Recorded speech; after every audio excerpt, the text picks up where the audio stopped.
né? Nenhum cara chegou até hoje e provou esse negócio aí. De que, ó, se tiver uma dívida pública X, o país vai deixar de crescer ou vai quebrar. Até porque nenhum país do mundo quebra em moeda que ele mesmo cria.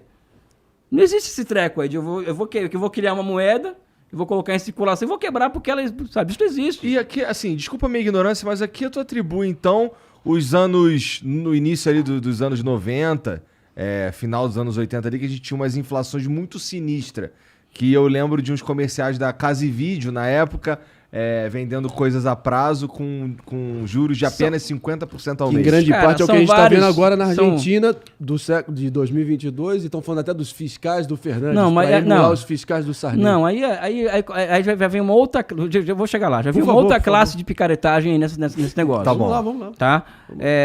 Vou explicar isso depois. Tá bom. Brasil e Argentina. Vamos lá. Né? Bomba fiscal. Cara, a mídia, ela tem uma visão de mundo que é a visão do sistema financeiro. E para o sistema financeiro, a vitória do Lula tem que significar ela tem que ser precificada do ponto de vista da política econômica. Então tem que se manter a política econômica de austeridade. Já que o Bolsonaro deixa uma bomba fiscal, eu vou ter que fazer o quê? Uma política para desarmar essa bomba fiscal. E como que eu vou desarmar essa bomba fiscal? Com política de austeridade. E quem que vai estar bem com política de austeridade? Os bancos. Os bancos. O Henrique Meirelles. O Henrique Meirelles. Os bancos. Ou Seu seja, cara, é Mas o Henrique simples. Meirelles vai estar com o Lula, pô. Chama o Meirelles. Ou seja, Passa na agora, o que é interessante de dizer dessa história toda? É que o Lula, em nenhum momento, eu discordo de vocês, tá? O Lula fez um discurso, na minha opinião, de esquerda no domingo. Durante a campanha ele fez um discurso de esquerda. Eu não me referi ao discurso dele. Não, mas vocês falaram que o Lula não é uma coisa de esquerda, que o Alckmin Eu era disse vice? isso. Tá. Não concordo. Eu acho que o Lula teve uma postura política durante a campanha que ele conseguiu combinar amplitude e radicalidade numa dialética que só o Lula consegue fazer. Agora eu vou ter que concordar com ele aqui. Um parêntese muito rápido, porque eu não quero te interromper. De fato, ele foi lá, reteve, não anunciou o tão cobiçado nome da economia, até o final resistiu, não capitulou, não cedeu aos caprichos do dito mercado, que Não. fez essa entidade fantasmagórica. Não, outra pátria- coisa, o Lula fala, Ele não falou. o Lula ele falava um dialeto que era estranho ao PT, inclusive. Soberania nacional, pátria, nação. Deus. Oi? Deus. Mas o PT nasce da Igreja Católica. Da teoria da libertação. É. Teologia da libertação. O PT é USP, Igreja Católica e sindicalismo do ABC. Isso é o PT. Não, justo. Mas, Isso é o PT. de modo geral, a esquerda é mais agnóstica e Não, no temente Brasil- a Deus. Pô, mas e a história do Alckmin? Isso significa alguma coisa, trazer ele pra junto? Eu acho que deixa eu Mas continua, você tava falando que o Lula é de então, esquerda e fez e um o discurso Lula de e esquerda. o discurso nacionalista, que pra mim é de ser de esquerda, tá? Sim. Tá. Ou seja, a pilantragem toda é meu partido. Como que é a camisa? Meu partido é o Brasil. Ô, Elias, não Calma, deixa eu dar não minha faz frase. do nacionalismo uma categoria de centro-esquerda, porque Na isso na fica- periferia é. Mas aí eu na- posso ser iluminado. Eu teria que entender. Eu tenho uma relação pessoal hoje em dia com o Aldo Rebelo, que para mim é um dos maiores expoentes do tal dito nacionalismo Eu trabalhei brasileiro. com ele. Então, exatamente. Eu estou só citando para dizer que nós estamos na mesma página no sentido de ter essa como talvez a referência mais precípua do que significa o nacionalismo brasileiro no debate público. Só que atual. o meu nacionalismo ele é popular. O meu, do Lula. O meu nacionalismo Mas tem aí que povo tá, no meio. nacionalismo popular e povo é algo que eu quero subscrever. Então me ensina, me expõe. Não é? Ou seja, Quais são as bases desse nacionalismo popular? O meu nacionalismo popular é o seguinte: o país ser um país poderoso do ponto de vista industrial, capaz de gerar emprego e renda para milhões de pessoas Estou pobres. contigo 100%. Entendeu? Um Estado poderosíssimo. Aí. Não aí então, você vai contra as leis da natureza. Aí é um problema teu, amigo, não é meu. Sabe? Vamos lá. Ou seja, em um país que se afirma no mundo em prol da paz mundial, seja um país que leve adiante uma integração solidária sul-americana e latino-americana, um país que faça alianças sul-sul, né, que sejam vantajosas para nós e para os países pobres do mundo. Tá? Porque, por exemplo, eu amo minha companheira, amo mesmo. Só que antes de eu amar minha companheira, eu me amo. Então, se eu quero ajudar a África, por exemplo, eu tenho que me amar primeiro. Né? Tenho que sentir amor pelo Brasil. Né? Então, o amor que eu sinto o meu internacionalismo, como comunista que eu me vejo, ele só é consequente porque eu amo loucamente meu país. Só que o meu amar loucamente meu país não é achar que o povo porque me leva a ser solidário com a luta do povo palestino, me leva a ser solidário com a luta de qualquer povo em luta no mundo. O meu nacionalismo. O meu nacionalismo não pressupõe ser contra negro, contra mulher, contra homossexual. O meu nacionalismo não é xenófobo com boliviano, com paraguaio. Ou seja, não é um nacionalismo meu nascendo embaixo, tudo que o agronegócio faz. Você usa a expressão e você emprega a expressão nacionalismo. Sim. É igualmente empregada pelos bolsonaristas que usam nacionalismo. Como é que o teu diverge dessa concepção nacionalista bolsonarista? Primeiro que eles não são nacionalistas. Isso é importante. Não, eles não são nacionalistas. Sim. Eles não são. Eles são entreguistas. Aliás, o governo Bolsonaro talvez tenha sido, eu não sei, tá? Eu não sei dizer aqui, talvez tenha sido o governo mais o governo mais entreguista da história da humanidade, da história da América Latina. O que é entreguista?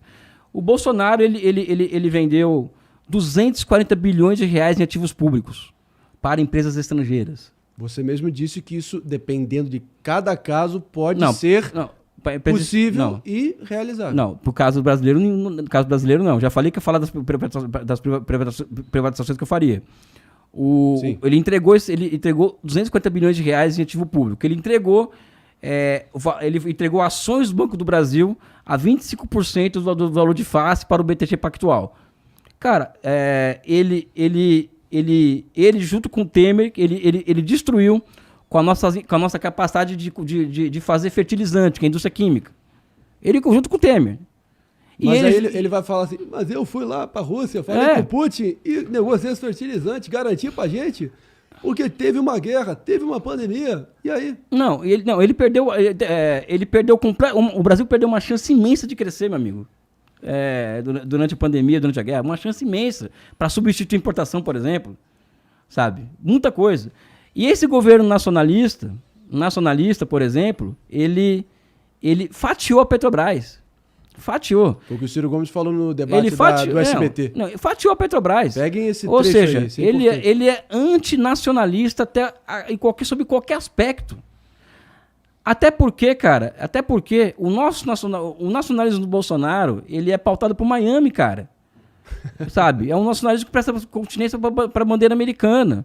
É um nacionalismo que tem síndrome de Estocolmo, ou seja, ele abriu o mercado brasileiro. Veja bem, olha que interessante. Síndrome de Estocolmo, para quem não sabe, é o famoso amor bandido, né? É o amor bandido. Cara, o Bolsonaro, por exemplo, o Trump pediu, olha, um favorzinho.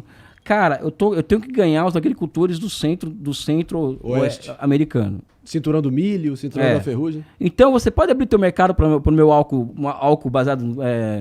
eu não entendo muito de combustível. Abre teu mercado por uns meses para mim? Para esses caras, para poder ganhar esses caras? Isso rolou. Não, claro, tá ok, essa porra toda e tal. I love you. Cara, I love you too, baby. I love you too, believe me. Cara. I love you too. E o cara fechou. O maluco fechou. O Trump, ele dobrou a aposta no fechamento do mercado americano para o brasileiro.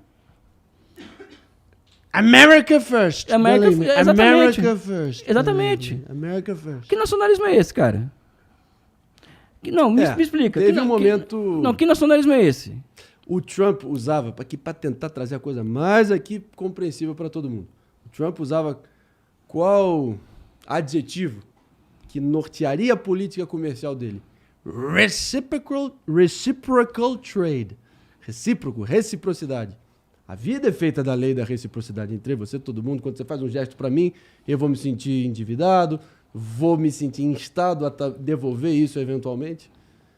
A gente viu uma relação assimétrica comercial entre o Brasil e os Estados Unidos no governo Trump-Bolsonaro, que teve um alinhamento automático, mas que não se verificou. Não, com certeza. Na entrega final. Então, por exemplo, o meu nacionalismo pressupõe o quê? Na política exterior. Tá, vamos lá. Eu vou tratar a China e Estados Unidos da mesma forma. É o mínimo. Ou seja, o que eu vou fazer? Eu vou jogar um país contra o outro, já que tá uma guerrinha entre eles aí. Briga aí, eu vou me dar bem aqui. Tá, quero que vocês me entreguem um trem de alta velocidade. Quem vai entregar pra mim aí? Vamos fazer os dois tretarem para poder... Como já tem tretado? Não, porque vamos usar o nosso poder de barganha e enfiar a faca no pescoço dos chineses e dos americanos em favor dos nossos interesses, como o Getúlio Vargas fez com os nazistas e os americanos. Uhum. Eu não sou pró-chinês, não, cara. Sabe? Eu quero que a China coloque trens de alta velocidade no Brasil com transferência de tecnologia em troca de petróleo. Maravilha, seria incrível, né? Não, é a minha ideia para a nossa relação com a China. É não ficar vendendo commodity e importando máquina, entendeu? Que, aliás, o nacionalismo do Bolsonaro é tão grande que a nossa dependência com relação a commodities para a China aumentou. Ele foi incapaz de sentar com o Xi Jinping e falar: Xi Jinping, vamos mudar um pouquinho os termos desse comércio? Só um pouquinho. Até o Paquistão consegue isso dos chineses. Até o Irã consegue isso dos chineses. Até a Etiópia consegue isso dos chineses. Até o Egito consegue isso dos chineses. Ou seja, olha, pessoal, China, não aguento mais ficar vendendo soja e ferro para vocês, ou cacau, e importando máquina. Vamos mudar um pouquinho esse negócio aí. Vamos colocar uma fabriquinha aqui. Foi o que a Etiópia fez com a China, cara. Falou: olha, eu quero parar de vender commodity no médio prazo, eu quero que vocês instalem zonas econômicas especiais aqui na Etiópia. Os chineses foram lá e instalaram isso. Como os chineses instalaram zonas especiais econômicas após as reformas liberalizantes do Deng Xiaoping na China. Sim, liberalizante hasta certo ponto. Como dizem os cubanos, hasta certo ponto, né? Vamos lá, beleza. Mas rolou, pô. Tô falando de 1982. Não rolou. Não tem nada de liberalismo naquilo ali. Não, liberalizante, diferente de liberalismo. Tá. Eu posso... Não, segue firme. Não, eu vou pegar aqui só um Ele foi incapaz, ou seja, eu acho, eu comento isso com as pessoas próximas de mim, né, que a relação Brasil-China e BRICS tem que ser uma relação que tem que ter um ministério para isso, um órgão de tal nível em que se reúna as mentes mais brilhantes do país no que cerne essa relação com China e BRICS, porque é super estratégico. Não pode Falar ser tomado... China e BRICS, tá bom. Não pode ser tocada por diplomata isso. Uma integrante do BRICS. Não pode ser tocada por diplomata, tem que ser tocada por político. Com político assessorado por gente de altíssima sofisticação intelectual, com visão estratégica de país. Senão você vai ficar fechando um acordo comercial com a China. E você sempre vai estar bem no final, os chineses.